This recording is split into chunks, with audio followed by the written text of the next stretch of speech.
Welcome back to the channel and welcome back to another UFC fight prediction video. In this video, we'll be predicting the full card of fights for UFC Fight Night, Song versus Gutierrez. Before we get into the predictions, we're going to do a quick recap of last week's card. And yeah, get right into it. So last week's card, I think I went 7-5.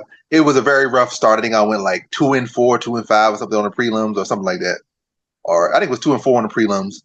And then I wrapped out, I think I went 5-1 on the main card. So I think that's about it. But I don't know if the math's mathing, but yeah, I had 7 wins, 5 losses. And yeah, rough prelims, great main card. Just 1 loss on the main card. The parlay went 2-4 on the parlay, so that didn't hit. But I know where I went wrong with that one. Put too much investment into fighters that hadn't really done much or hadn't accomplished much. And seemed to be too consistent of a mistake to, put investment in fighters that not like you even feel confident in them. You just feel like they should win. Like anytime you start investing in should wins instead of like there's actually solid reasoning for them to win, you always gonna end up in bad situations. But yeah, that was the thing. So I know where to make the improvements at. But on Nicky Best, how'd you do last week? Yeah, it was the prelims definitely shut down my whole operation of making it a successful card. The week prior, 2 weeks prior, I think it was the Allen card. I did really well, so I went a little nuts on the last card. I think you're 100% on point. I kind of invested a little bit too much in people that aren't proven, and I paid for it. But I did really well as far as the main card goes. I had Joaquin Silva by submission. He didn't do that. When he didn't do that, I went Sean Brady, Davidson Figueiredo's fight over 1.5, Jalen Turner, and Arman Tsarukyan by knockout. And that parlay hit, which was great. That was part of my premium parlay that I had. But improving and making sure that this week, I pick fighters that are proven and not just kind of going off the last card, because it proves the last the Tsarukyan card, you got to be very careful in who you pick and how you pick them, because anything can go wrong. I had Miesha Tate over 1.5, and literally her time in over 2.5, and she got the submission round 3, 1 minute 15 seconds. So all I needed was about a minute 15, and I would have been all set. But yeah, I was really happy with the end of the card, and I will definitely this week be very careful in how I pick my parlay, because I want it to hit all the time. I think I just added too many people. So yeah, but let's get down to the business. All right, now on to the predictions. So in our first fight on the card, we have in the women's strawweight division, we got Rayan dos Santos versus Talita Alencar. And with this one, I'm going low confidence. 2 fighters who don't deserve any type of confidence at all, to be honest. But Rayan dos Santos is a younger fighter. She's taller by 1 inch. She does have actual championship experience in Invicta. So I'm liking all things. Whereas Alencar is older, she's smaller, and very one-dimensional. I feel like, yes, she'll have clear enough advantage in grappling, but she has literally zero striking threat. And I feel like Rayan dos Santos has enough grappling to cover that and be able to keep on the feet, or even be able to, reverse some positions or maintain the top position and negate Talita Alencar. But again, not a whole lot of confidence at all. No need to go into this one with no invested confidence at all. But yeah, I think just flat out, I think Rayan dos Santos is a little bit bigger. She's 28 versus 33, so she's 5 years younger as well. Bigger, younger, more well-rounded, more experienced. Got to lean her here. And I think she gets a stoppage late, third round. I think the last fight with Alencar showed that, no, she can fade. Obviously, you can't get on top of someone and lay on them. They start picking you apart. You're going to fade off. You get damage takes away from you very quickly. And I think when she's not able to get to the position she wants, and Rayan dos Santos is constantly pressuring her and landing heavy shots, I think he's going to wear down on her, break her down over the course of the fight.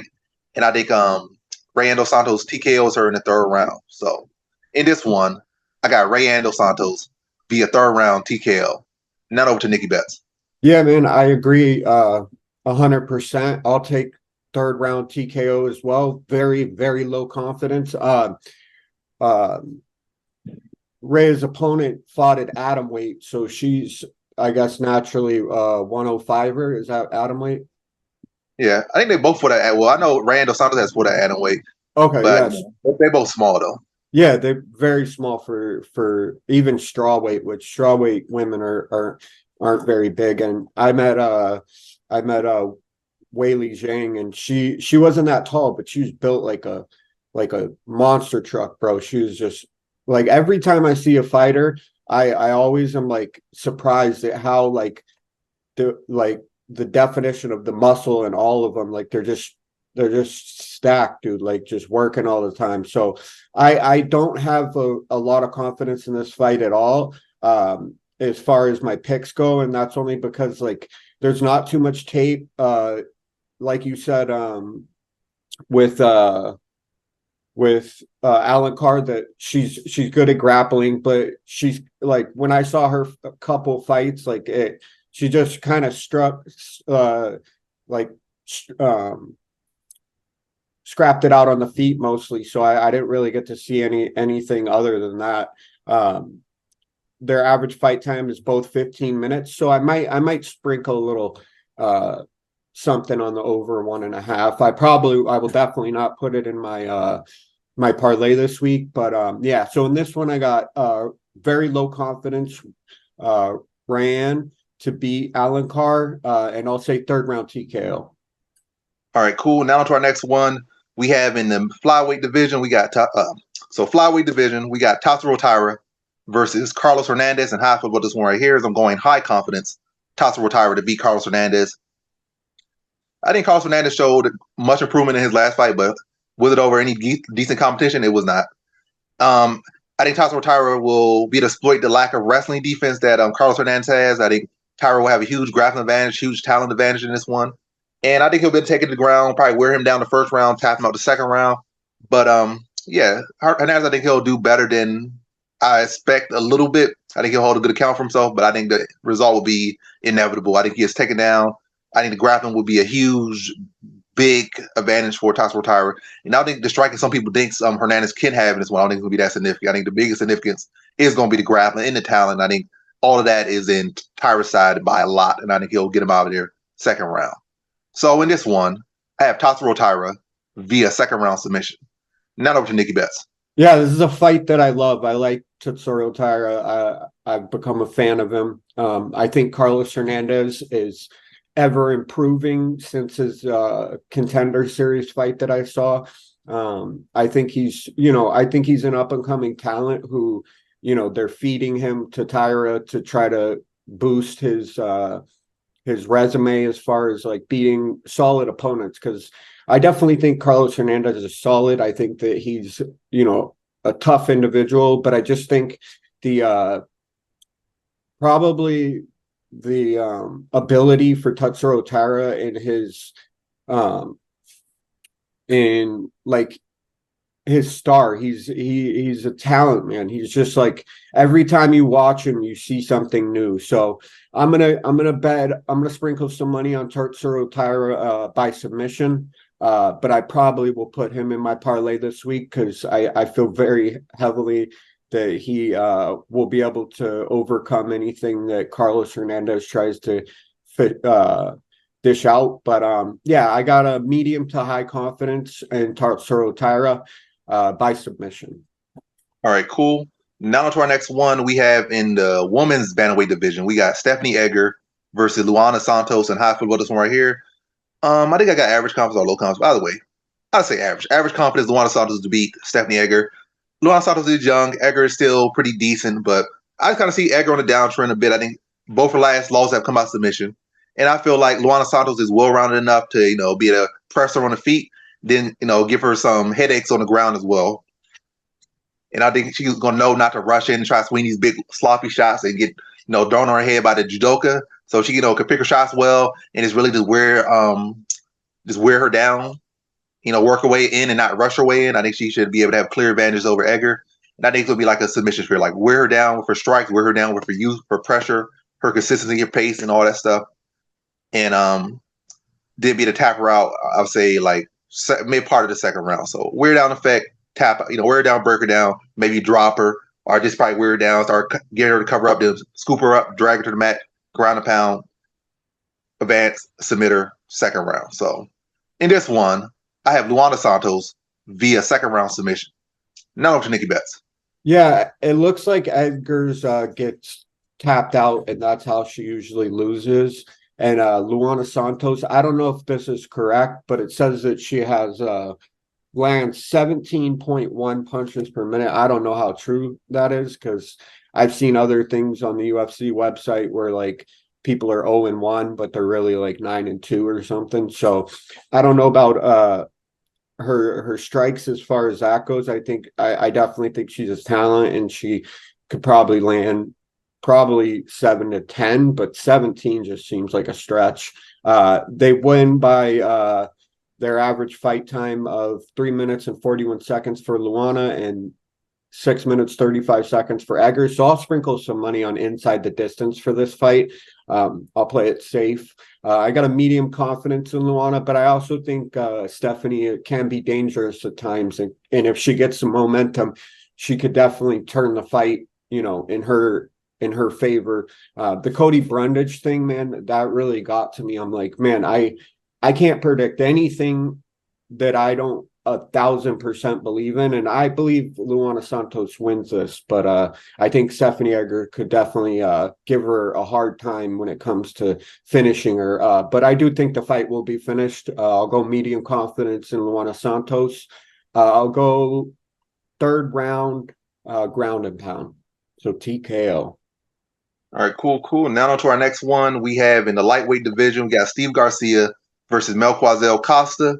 And we already predicted this one, but I had a change of heart, new card, new me. So I'm switching up. If it comes back to bite me, it comes back to bite me. It has in the past. I switch picks. But yeah, if it happens, it happens. But that's the game. Like it goes for my favorite, cool. It goes against me, cool. But yeah, low confidence now, Steve. Well, not. I have low confidence now that Melquizael Costa wins. Originally, I had low confidence Steve Garcia, but Steve Garcia was the one who fell out the glass card, and that was like last week with some health issue. So that's definitely a close fight. That's going to shift things. I was off a little bit on some things for the first prediction. So all of those things affected me to shift to Melquizael Costa. And you got to see this is a back and forth scrappy affair. I think they're both going to be trading well. I think they'll match up well with each other. But I think Melquizael Costa is going to be dishing the more damage, or at least receiving the damage better. I feel like Steve Garcia does not have the best chin. So I feel like at times he might get rocked and wobbled in a back and forth affair. And yeah, they'll be battling for position. And it's going to be a very scrappy fight. But I just think Melquizael Costa just he just built a little bit more durable. And again, I think he's going to receive the damage better than Steve Garcia. Like, whether who dishing out the better, I think what's going to be affecting judges by saying maybe Garcia gets dropped in the first round. He has a tendency to get dropped in the first round, even in fights he wins. And so that's going to shift the judges. Then if he didn't wobble at points, that's going to shift the judges to see, scrappy fight, maybe fight of the night. But I see Melquizael Costa, landing the more telling shots. So in this one, I got Melquizael Costa via decision.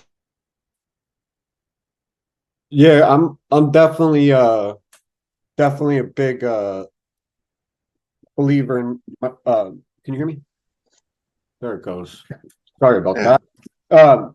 So yeah, I'm a big fan of Costa. I do think that his technique is just a little bit slicker and a little bit better. I think Steve Garcia is a slugger. I think that he likes to get into firefights, and that's where he really shines and proves himself. But I think the stats as far as their significant strikes go, because I don't see this fight going to the ground. I think they're gonna play it out on the feet.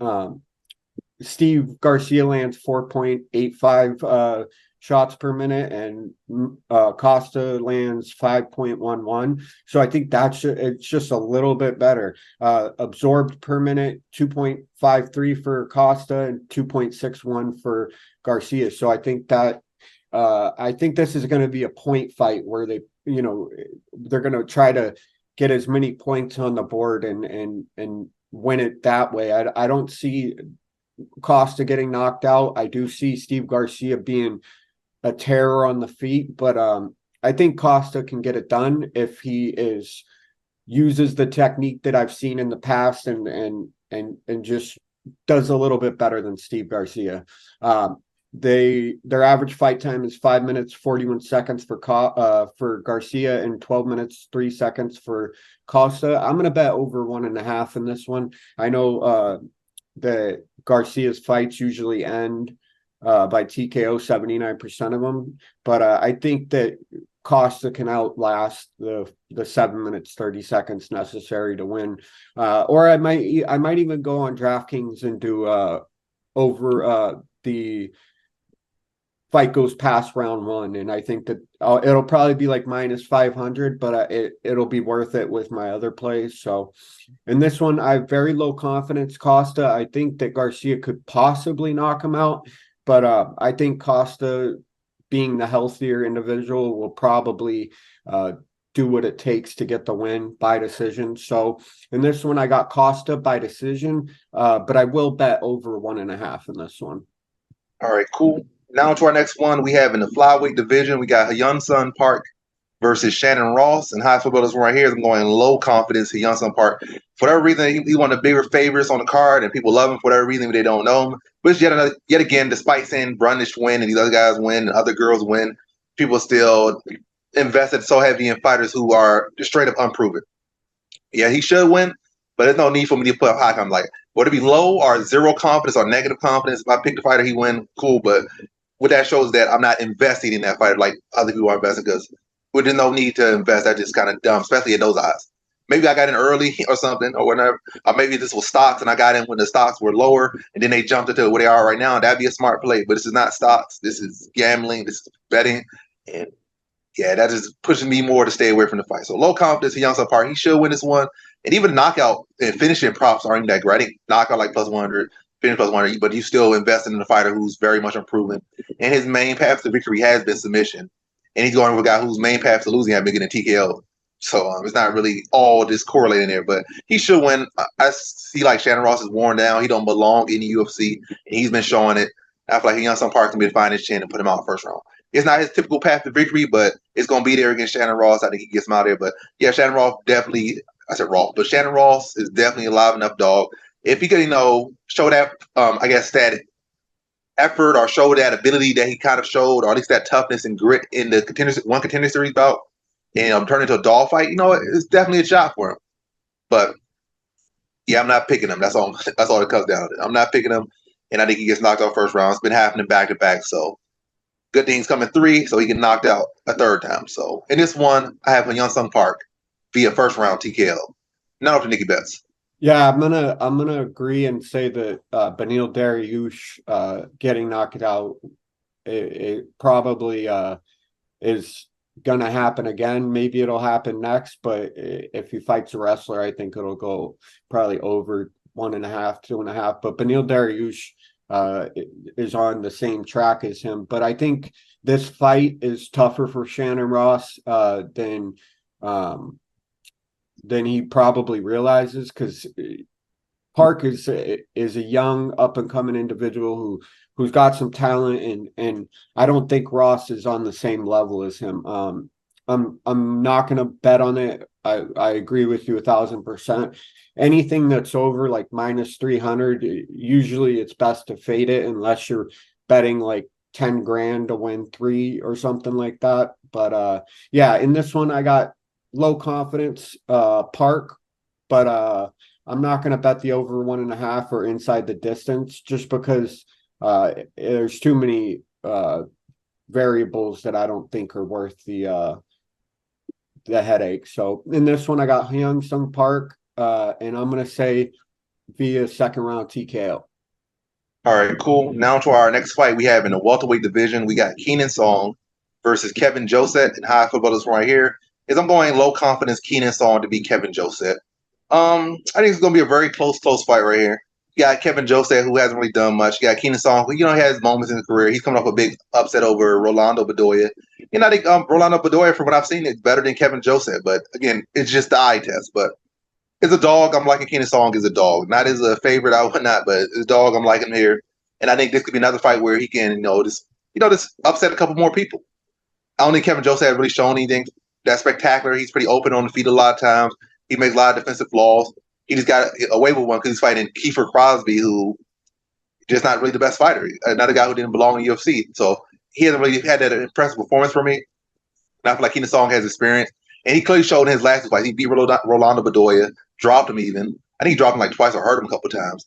And he even dropped Ian Gary. So he's like not a fighter to be high on. He's been overachieving a lot in his last 2 fights. So I think beating Kevin Jousset ain't too big of a stretch. Matter of fact, it's not a stretch. It's probably the most unsurprising thing for him to do if he beat him, because if he could drop Ian Gary and hurt him, have him near finish, and beat a, I guess, somewhat promising prospect like Rolando Bedoya, beating Kevin Jousset is kind of almost very much in the realm of possibility.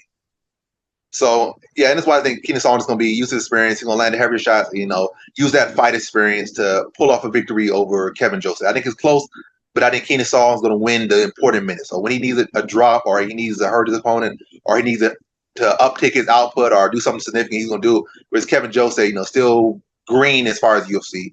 He's just not going to make those adjustments that an experienced fighter like Keenan Song would be making. Keenan Song is not just experienced in the UFC. He's fought a lot of different places. He even fought Israel Adesanya, just like Australia or something, New Zealand, China. I don't know. He fought. Yeah, I think it was in China. So yeah, the man has been around the world. And he's definitely experienced, and I think that experience will come through, and he'll be able to get a win over Kevin Jousset. So in this one, I have Keenan Song via decision. None over to Nikki Betts. Yeah, I agree 100%. I saw in one of your posts, a person put Jousset's going to get bodied, and I think that's probably what happens. I think Keenan Song's 20-7. That's almost 30 fights, whereas Kevin's only 9-2. So he has almost 20 more fights than him, and I think that experience will come into play.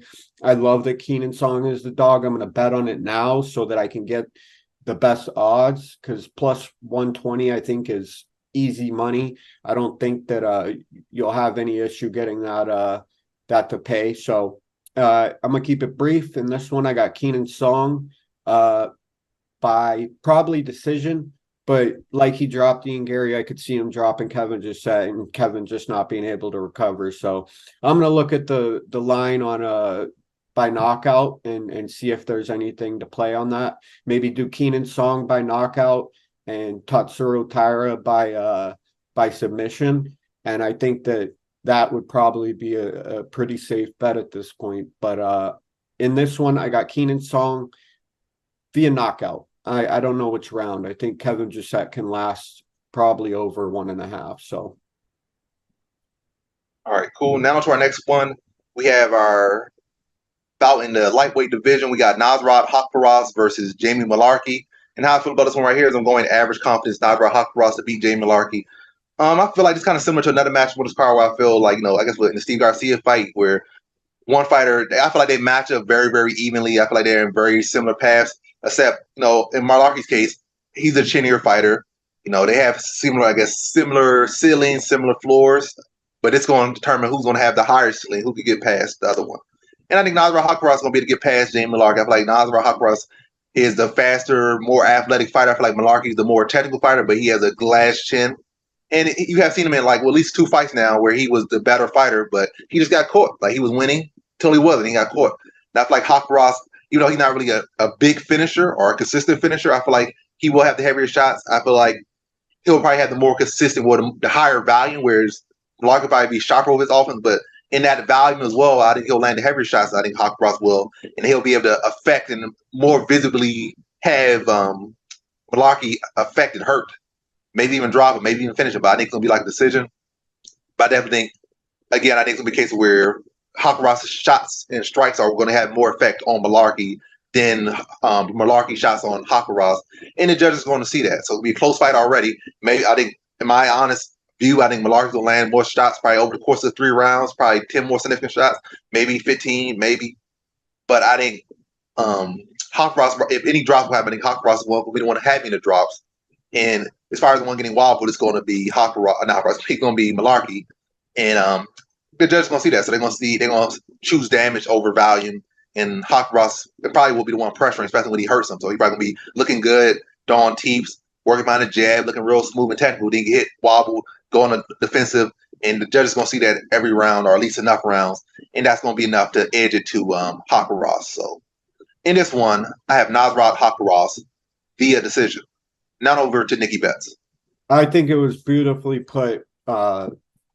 Steve Garcia versus Costa, Nasrat versus Jamie Mullarkey. I think you're absolutely right. They're on the same level as far as their talents go and their ability to win. And they're when they lose, it's still a tough fight for each person. So I definitely I'm leaning Nasrat in this one. I do like Jamie Mullarkey. I do think you're right though that his ability to take huge shots is probably going to be his demise in this fight. I think it'll still be very close. I'm not going to bet on Nasrat. I'm not going to bet on Mullarkey because I could see Mullarkey pulling some, a rabbit out of his hat and getting the W. But I will bet over 1.5 because Nasrat's average fight time is 12 minutes 53 seconds. Jamie Mullarkey's 10 minutes 49 seconds. And I think they're both tough individuals. They can definitely outlast the 7 minutes and 30 seconds. And then whoever is winning into the third round, I think that's who's going to take the fight and get the W. So I'm going to safety parlay it and go over 1.5. I won't bet Nasrat, but yeah. So in this one, I got Nasrat via decision, but I will bet the over 1.5. All right, cool. Now over to our next one. We got in the I guess catchweight and bantamweight. That was a flyweight fight, but catchweight and bantamweight. Well, not catchweight, bantamweight fight because it's short notice. We got Sumaderji versus Tim Elliott. And wait a sec. I'm trying to think about this one. They typically flyweight. Sorry, not yeah, they typically flyweight. But yeah. So how I feel about this one right here is I'm going average confidence Tim Elliott, but it's clearly a couple of factors, or maybe a lot of factors, that make this fight a little bit weird. I feel like if this was a full training camp for both guys, Tim Elliott would probably be like a high confident fighter here. But the fact that he's coming off the couch with like 2 training camps, that does shift things. So it's like average. And, almost kind of makes me want to not bet on it. But yeah, almost kind of make me not want to bet on it. But yeah, I think he's the better fighter. I think Sumaderji has historically not looked the best when taking down opponent's back. I know training for Alan Nascimento, that's probably going to be a little bit better, but Alan Nascimento doesn't have the best wrestling, so I feel like Tim Elliott will be able to have a better success with getting him to the ground, controlling him than Nascimento would. Nascimento, probably has a better chance of tapping out Mudarji. So, yeah, I did think the style was going to play. I think the training camp for Nascimento will help Mudarji in surviving, Sumaderji in surviving on the ground with Elliott, but I still think he'll be giving up takedowns a lot. I think Tim Elliott will be able to put a wrestling ground on him. And still coming off the couch, I think Tim Elliott is always a gamer. I've never seen Tim Elliott come in a fight and just look like he has no cardio, even when he comes in on short notice. So, yes, he's getting older, yes and that, but I think this is a good stylistic match for him to win.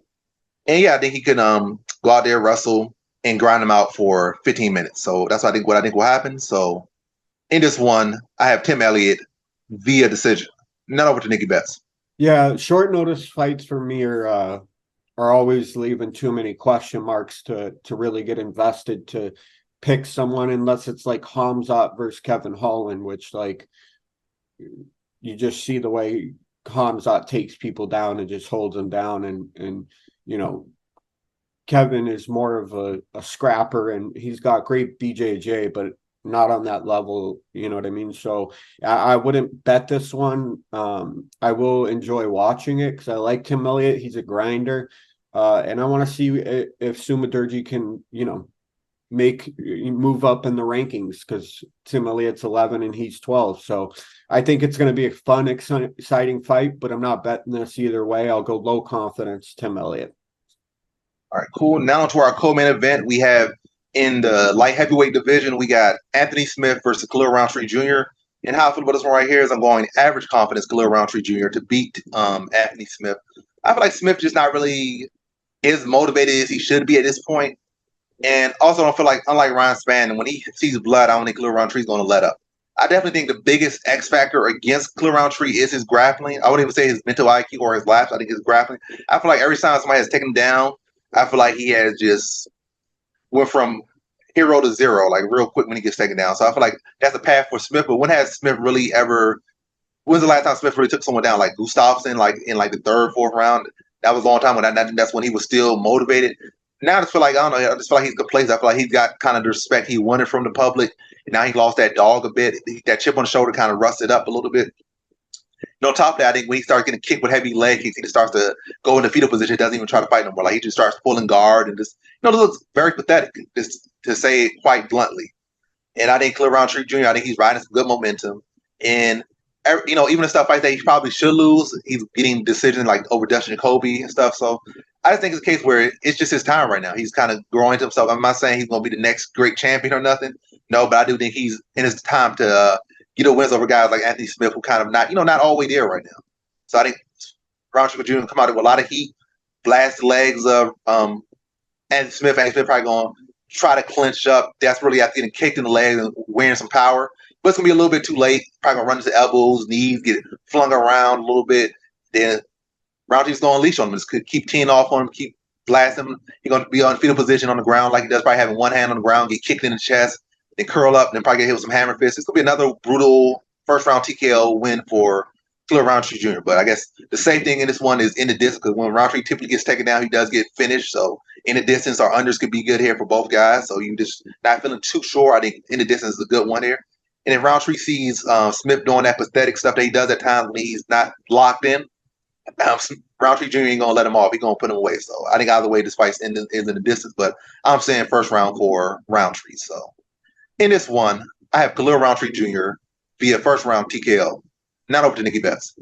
Yeah, I think Anthony Smith is tough, man. All those leg kicks and the picking apart that happened in his last fight, I think it definitely has an effect on him. Now that he's a UFC commentator, he's getting paid good money to show up and be on TV without getting hurt. He's a very intelligent guy, very methodical, and I've watched a couple documentaries where he or maybe vlogs that he did, and I have a lot of respect for him. I think you're right. The Khalil Rountree train is moving, and Anthony Smith is probably going to lose this fight.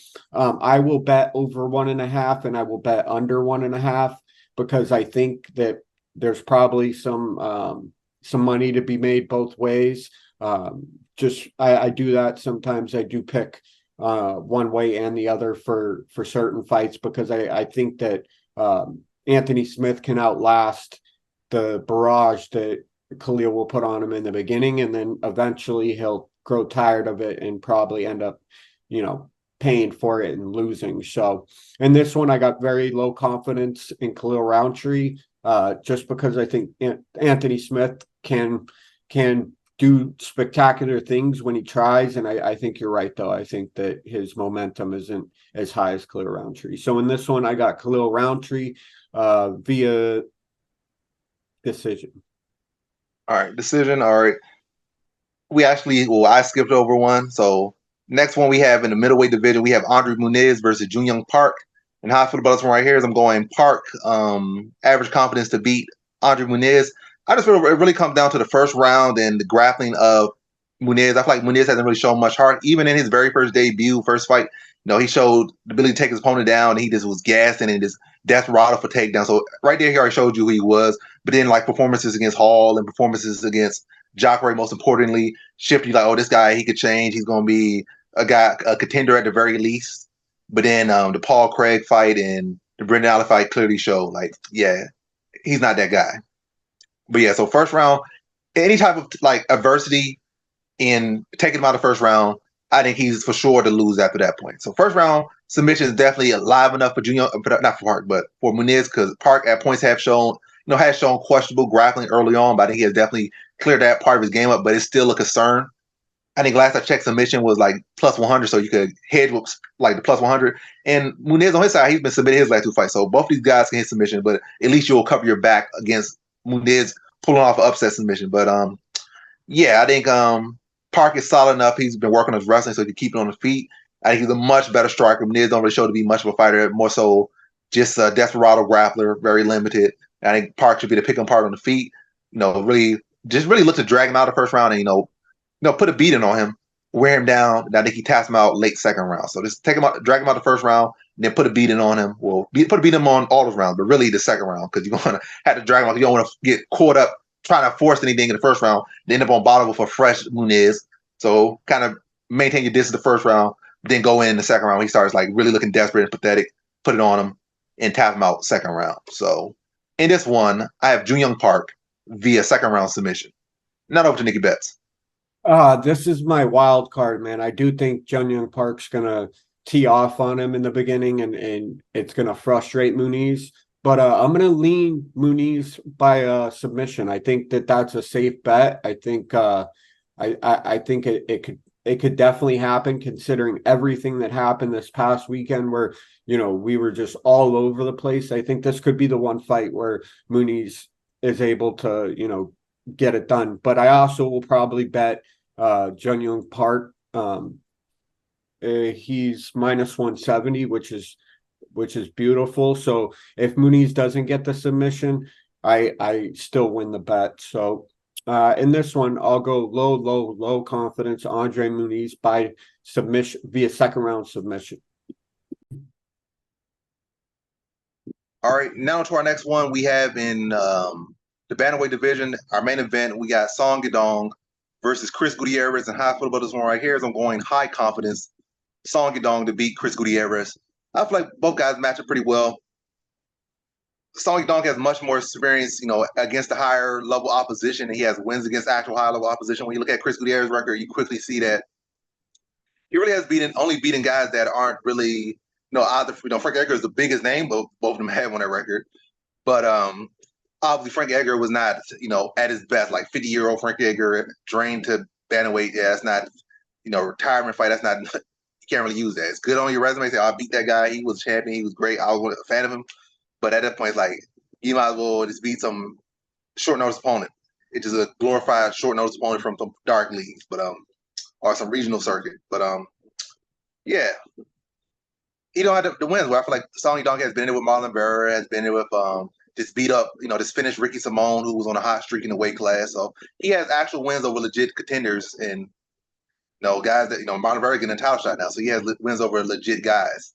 And the Marlon Vera win was 100 years ago now, but I don't know. Was that I think it was a decision for Song Yadong. But anyway, back to this one. Yeah, Song Yadong has the more relevant wins, has fought the better competition. I think that matches pretty well. I think where Song Yadong can have issues with fights is when people can mix up well, like Kyler Phillips did. But both these guys are just primarily strikers. Chris Gutierrez has never really shown no real offensive grappling, especially at no high level. So it's going to be a striking match. And Song Yadong, I felt he'd be the one that would surprise me with some wrestling, especially probably to mess with the kicks of Gutierrez. But all I see really is a striking matchup. And I think Song Yadong is faster, quicker, has heavier hands, more durable. And I think that experience will help him. I think he'll be able to. And also nothing for Gutierrez. I think he gets lax in fights. Even fights they should dominate, I feel like points he steps off the gas and gets lax. And now he has 2 more rounds to get lax and makes mistakes. But I don't think it needs those extra 2 rounds. I think he gets knocked out in the second round.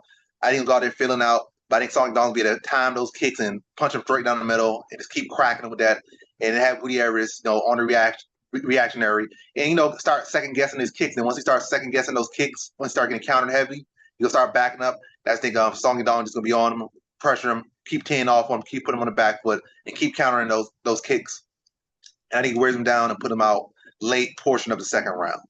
So in this one, I have Song Yadong via second round TKO. Not over to Nikki Betts. Yeah, Chris Gutierrez is a beast. I at first wondered why they put him on this card because I knew about him, but I like I said, I only saw the Frankie Edgar fight and I think one other one. But he's a slick dude, man. He's got some real good feints. He knows how to dip in and out. But I think Song Yadong is just a more seasoned veteran. I think that's where the minus 370 comes into play. I think the fight with Marlon Vera definitely boosted his resume. I know it didn't end how he would want, but I think that Song Yadong is a beast. I think he's up and coming. I think he's a fresh talent that's gonna come out and show some stuff. I know he trains at Team Alpha Male, so he has some pretty good coaches behind him, and Chris Gutierrez does too. I think he trains at Jackson Wink. I can't be 100% on that, but I thought I saw him in his corner. So he definitely is a skilled fighter. I think that he's going to pose a lot of problems for Song in that Song's going to if he bites on the feints that Chris Gutierrez might make him pay, but I think Song Yadong's power will be the deciding factor in this, and I think he does end up knocking him out. I think Chris Gutierrez can last over 1.5, so I will bet that. And I probably will bet Song as well. And I might bet Chris Gutierrez by knockout, but I don't think that anybody else should, because I don't think it's very safe. But I think it's gonna end up being a fist fight, and Song Yadong is gonna come out the winner. So in this one, I got Song Yadong by 3rd round TKO. All right, cool. Now we're about to wrap the video up. Last but not least, the parlay. So my parlay for this week will be straightforward. I'm going what's his name? I forgot his name, just like that. Recut. No, I'm just talking, but what's his name? I need to pull it up. I forgot his name. It's like, yeah, Tatsuro Ishihara. It will be Jun Yong Park, and it will be Song Yadong. So Tatsuro Ishihara, Jun Yong Park, and Song Yadong. So all Asian parlay. So we got Tatsuro Ishihara, Jun Yong Park, and Song Yadong. That's my three-piece. And who you got? I'm gonna be very safe with my bet this week. I know it's not favorable to pick someone who's minus 575, but I think Tatsuro Taira definitely is easy money in this one. I think he's showed what he's capable of, and he can definitely accomplish what he's trying to get done in this fight. So I'll take him. I will take Steve Garcia's fight to go over 1.5. I will take Song Kinong, and I will take Nasrat over 1.5, and I'll end it with Song Yadong. So, yep. Yeah, I had to make one thing. I was saying his name was Tatsuro Ishihara. That's a whole different fighter, that Japanese guy. Well, they both Japanese. Aren't they both Japanese? But Tatsuro Taira is a whole different fighter, much better fighter, actively in the UFC right now. But yeah, I don't know why the name is just messing with me right now. But yeah, Tatsuro Taira, Tatsuro Taira, Tatsuro Taira, not Tatsuro Ishihara, Tatsuro Taira, Tatsuro Taira, Tatsuro Taira, Tatsuro Taira. But yeah. So you gonna say more, or are you like that's your parlay? Say it one time. Yeah, I got you. So Tatsuro Taira, Steve Garcia's fight over 1.5. God, now I'm getting it. Song Kanon, Nasrat's fight over 1.5, and I will take Song Yadong. All right, cool. So that's the parlays, that's the predictions, and that's the video. Peace.